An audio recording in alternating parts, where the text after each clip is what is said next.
Good afternoon বন্ধুরা, দেখো আজকে আমি কি বানিয়েছি। এটা হচ্ছে ছানা। আমি একটু ছানার কোপ্তা মতো করব।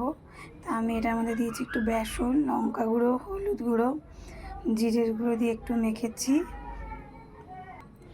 এই যে কড়াই বসিয়ে দিয়েছি, আমার তেলটা কিন্তু গরম হয়ে গেছে। আমি দেখো ছোট ছোট বলের আকারে শেপ দিয়ে নিয়েছি। এগুলো একটু ভেজে নিয়ে এবারে আমি এই দেখো আমার সবকটা ছানার কোপ্তা কারি আমার ভাজা হয়ে গেল। আমি এবার এই তেলের মধ্যেই একটু গোটা জিরে আর একটু ফোড়নের জন্য দেব। আমি একটু আলু কেটে রেখেছি, আমি একটু অল্প করে একটু আলু দেব এতে। আলু একটু ভেজে নিচ্ছি।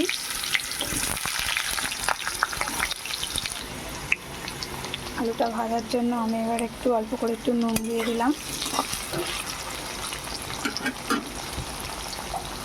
দেখো আমার আলুটা ভাজা হয়ে গেছে। এবার একে একে সব মশলাগুলো দিয়ে দিচ্ছি। এই যে একটু আদা দিয়ে দিলাম, সমস্ত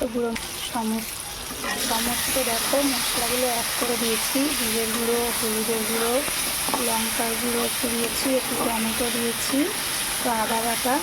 আমি এবার একটু মশলাটা কষবো। আমি এতে একটু চিনিও দিয়ে দিয়েছি। আর দেখো কি সুন্দর আমার মশলাটা কষিয়েছি, তেল ছেড়ে গেছে। এবার কিন্তু আমি একটু জল দিয়ে দেবো। এই দেখো জল দিয়ে দিয়েছি। এবার হচ্ছে ঝোলটা ফোটার অপেক্ষা। দেখো ঝোলটা ফুটে গেছে। আমি এবার দিয়ে দিলাম ছানা কোপ্তাকারিগুলো। দেখো আমার চিকেন কোপ্তা কারি একদম রেডি হয়ে গেছে প্রায়। আমি এখন একটু নুন দিয়েছি এর আগে। এখন দেখো আমি একটু কসুরি মেথি দিচ্ছি। যে কোনো নিরামিষ রান্নায় কসুরি মেথি দিলে খুব ভালো লাগে। আর সাথে দিচ্ছি একটু দেখো শাহি গুঁড়ো গরম মশলা। এটা তো আমার ছেলে, মেয়ে, বর সবাই খেতে খুব পছন্দ করে। তোমাদেরও কেমন লাগলো আমার এই রান্নাটা?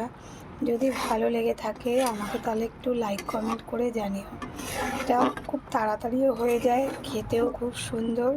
এটা তুমি যা দিয়ে খাবে তাতেই ভালো লাগে, রুটি বলো, ভাত বলো, নান বলো। দেখো আমার দেখো আমার ছানার কোপ্তাকারিটা হয়ে গেছে। আমি ভুল করে চিকেন করেছিলাম। আমার ছানার কোপ্তাকারি দেখো পুরো রেডি কমপ্লিট। তাই এরকম এটা কে কে ভালোবাসো একটু জানাবে, আর খুব ভালো লাগবে। আমারও খুব ভালো লাগছে। আবার তোমাদের সাথে আমার পরের ব্লগে দেখা হবে। এখনের মতো আমি রাখছি, আবার পরে দেখা হবে। টাটা।